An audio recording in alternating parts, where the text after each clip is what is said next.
Hi everyone, and welcome to Bracy Ag Services. Today we're out here at our soybean test plot, and I thought maybe it'd be a good idea to go over how to determine soybean growth stages for anybody that's looking for some more insight on that, and maybe some actions that we can take at various stages of soybean development. I've got two plants here, and we're going to go through these and do some determinations on them. I had to do a little bit of hunting for this one. He was a little bit of a late emerger, but he's going to work well for this example.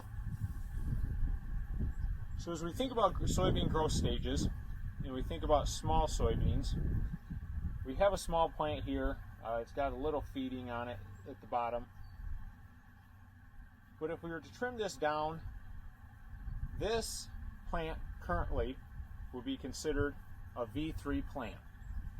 And how we determine that is by counting the trifoliates that are out and separated. So if this was a immature plant and all the trifoliates were touching, we would not count that one. But being how they are separated, we count those. Like I said, this is a V3 plant. Let's go ahead and trim this back and make it look like a younger plant, if you will.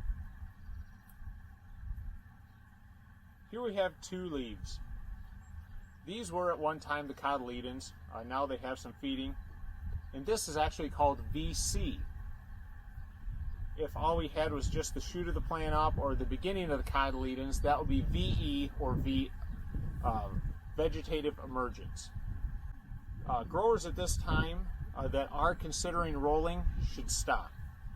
It's generally accepted that for soybean rolling we want to be pre-plant, post-plant, to emergence, or in the V1 range. So once this gets up and we get that first trifoliate out, it's safe to begin rolling again up to the V3 stage, which was where this plant started at. So that is the soybean growth stages as they're small. Let's move on to a little bit larger ones. Here I have a more mature plant. This plant is fully bloomed from top to bottom, and that is considered to be an R2 stage. R2 is if flowers are completely up to the top node of this plant. Had we not had flowers on it, we could count the trifoliates. What we have here is 1, 2, 3, 4, 5, 6, and almost 7 here at the top. Almost separated. Probably will be by the end of the day. So that would be considered, a V6, V7-ish. But we now have flowers, which generally you would at this point. So this makes it the R2 stage. R1 is when we first see initial flowers at the base of the plant. We move to R2, and R3 is going to be when we begin to see pod development here at the bottom. We don't have that yet, so we're not there. R3 is when we have roughly a 3 millimeter pod at the base of the plant. We continue through R4, that growing, and R5 is actually going to be pod set. Let's go ahead and skip back to where this plant is now at an R3 stage. An R2 stage.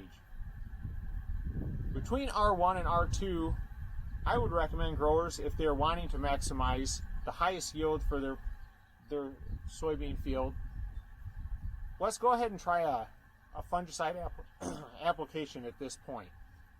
The fungicide that I like, not necessarily promoting this, but we've seen good results here in our test plot and on our personal farm, is DuPont's Approach. Not Approach Prima, that has another additional mode of action for corn, but just regular Approach.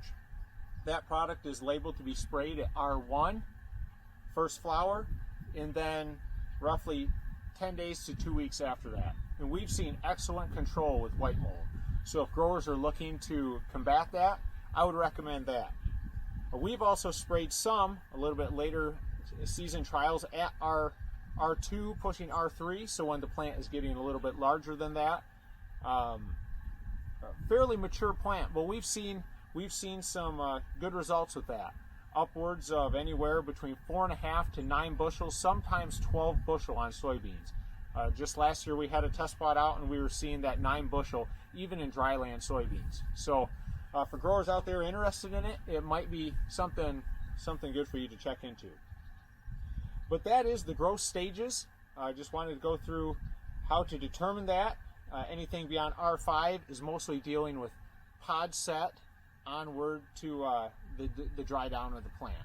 So we'll be moving towards harvest beyond those, and hopefully just monitoring the pod set. So if anybody has any questions, just drop them in the comments, give us a text, give us a call. So I hope everyone enjoyed this video, and we'll be seeing you out in the field. Thank you.